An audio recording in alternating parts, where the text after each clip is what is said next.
Hello friends, welcome to my channel. तो आज हम डिस्कस करने वाले हैं स्किल्ड वर्कर वीज़ा के ऊपर।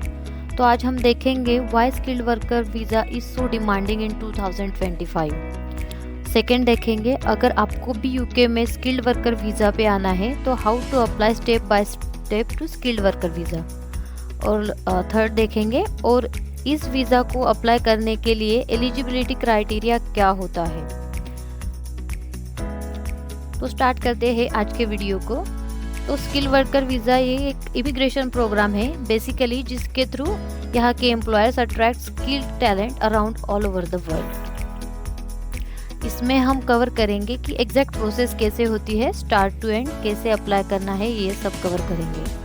सबसे पहले we will see why skilled worker visa is so demanding in 2025 in UK. तो उसका फर्स्ट रीज़न है shortage of skilled worker visa. तो यहाँ पे जो डिफरेंट फील्ड्स है, health care, IT field, finance, इसमें टैलेंट की शॉर्टेज है, मतलब स्किल्स की बहुत कमी है। तो यहाँ पे एम्प्लॉयर एब्रॉड से स्किल्ड वर्कर्स को हायर करते हैं। सेकेंड आता है long term opportunities. If you come here on skilled worker visa and इसमें आपको आइदर 3 इयर्स का नहीं तो 5 इयर्स का वीज़ा मिल जाता है। और इसका एक फ़ायदा भी है, अगर आप 5 इयर्स तक कंटिन्यू यूके में रहे तो you are eligible for ILR means indefinite leave to remain.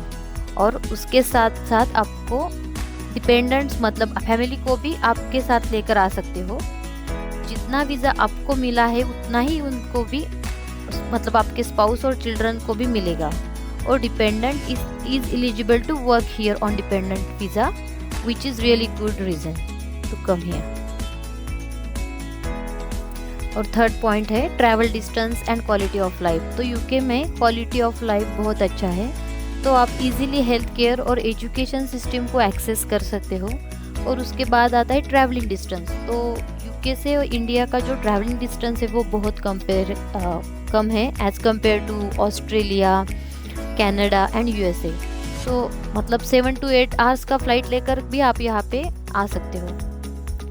उसके बाद आते हैं एलिजिबिलिटी क्राइटेरिया क्या होता है। तो उसमें आता है जॉब ऑफर।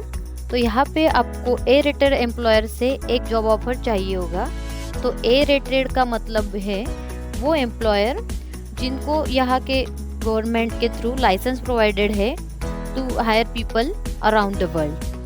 दूसरा आता है लैंग्वेज रिक्वायरमेंट। तो अगर आप यहाँ पे स्किल्ड वर्कर वीज़ा पे आ रहे हो तो आपकी इंग्लिश लैंग्वेज में प्रोफिशिएंसी होनी चाहिए। उसके लिए IELTS का सर्टिफिकेट रिक्वायर होता है। और अगर आपने डिग्री इंग्लिश में कंप्लीट की हो इंडिया से तो आप इसी CTIS का सर्टिफिकेट भी लगा सकते हो जब आपको वीज़ा अप्लाई करना है तब। उसके बाद आते हैं क्रिमिनल रिकॉर्ड हिस्ट्री। तो अगर आपका किसी भी कंट्री में कोई क्रिमिनल रिकॉर्ड है तो आप स्किल्ड वर्कर वीज़ा के लिए एप्लीकेबल नहीं हो सकते हो। उसके बाद आता है how to apply step by step to skilled worker visa. तो उसके लिए पहले तो job offer from A rated employer होना चाहिए। ओनली A रेटेड एम्प्लॉयर आपको यहाँ पे स्पॉन्सर कर सकते हैं। तो वो आपको सर्टिफिकेट ऑफ स्पॉन्सरशिप प्रोवाइड करेंगे। तो आपको वीज़ा एप्लीकेशन करने के टाइम ये सर्टिफिकेट आपको प्रोवाइड करना होगा।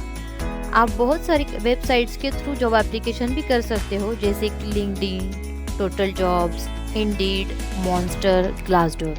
बट इनमें सबसे पॉपुलर जो है वो लिंक्डइन है। तो अभी देखते हैं मिनिमम सैलरी का क्या रिक्वायरमेंट होता है। तो in order to get skilled worker visa the minimum income is now £38,700 per year और £15.88 an hour rate, and there are no salary discounts available. Next is eligible occupation list and shortage occupation list. To eligible occupation list में बहुत job listed है। अगर किसी भी एक job में आपका सिलेक्शन हो जाता है तो you are eligible for skilled worker visa. और दूसरा है शॉर्टेज ऑक्यूपेशन लिस्ट में वो जॉब्स होते हैं जिसके स्किल्स में यहाँ पे शॉर्टेज है। तो अगर आप में कोई ऐसा स्किल है जिसका यहाँ पे शॉर्टेज है तो आप इजीली अप्लाई कर सकते हो यहाँ पे और you are eligible for skilled worker visa easily. Now next is English language requirement. तो यस, यहाँ पे जॉब्स के लिए इंग्लिश लैंग्वेज की रिक्वायरमेंट होती है। और आप उसके लिए टेस्ट भी दे सकते हो। उसका पूरा इन्फॉर्मेशन आपको यूके की गवर्नमेंट वेबसाइट पे मिल जाएगा कि कैसे अप्लाई करना है, कहाँ से अप्लाई करना है, ये सब कुछ इन्फॉर्मेशन वहाँ पे मेंशन है। और अगर आपका एजुकेशन इंडिया में इंग्लिश में हुआ है तो आप ECCTIS का सर्टिफिकेट भी एप्लीकेशन में प्रोवाइड कर सकते हो। ओके, तो अभी देखते हैं कि कौन से डॉक्यूमेंट्स रिक्वायर्ड होते हैं स्किल्ड वर्कर वीज़ा के लिए। तो first is certificate of sponsorship. तो ये COS का जो सर्टिफिकेट है ये आपको आपका एम्प्लॉयर प्रोवाइड करेगा। उसके बाद आता है प्रूफ ऑफ इंग्लिश टेस्ट। तो ये अभी हमने जो डिस्कस किया, तो इंग्लिश टेस्ट का यहाँ पे आपको प्रूफ दिखाना होता है।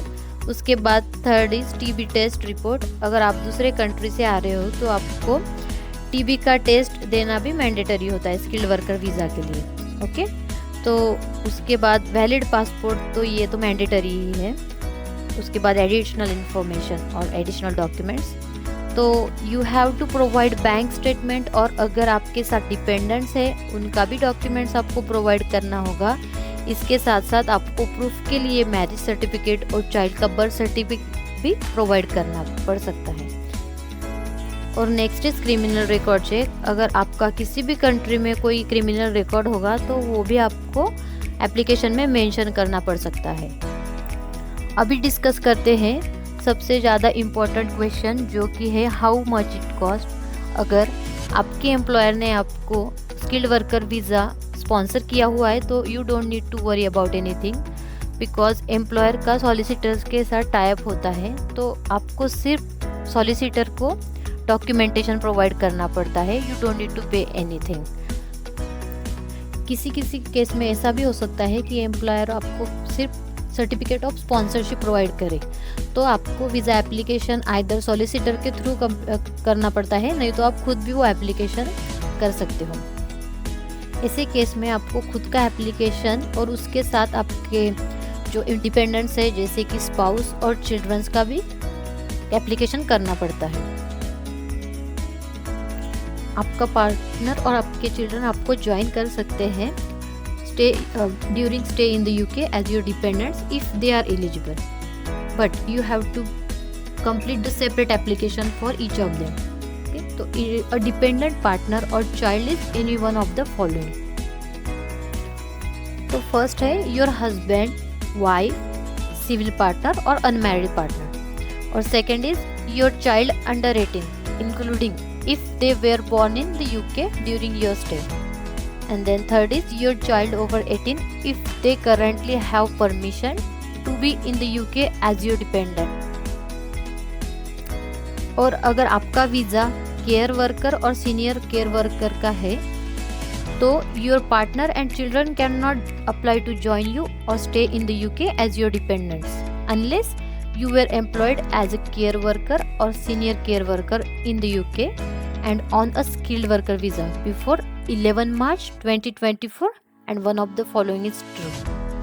You are currently still on a skilled worker visa.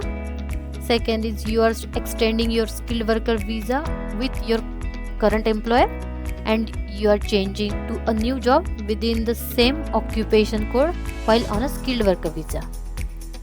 So I hope ये वीडियो आपके लिए इन्फॉर्मेटिव हुआ होगा। तो ऐसे ही इंटरेस्टिंग और इन्फॉर्मेटिव वीडियोस के लिए हमारे चैनल को लाइक, शेयर और सब्सक्राइब जरूर कीजिए।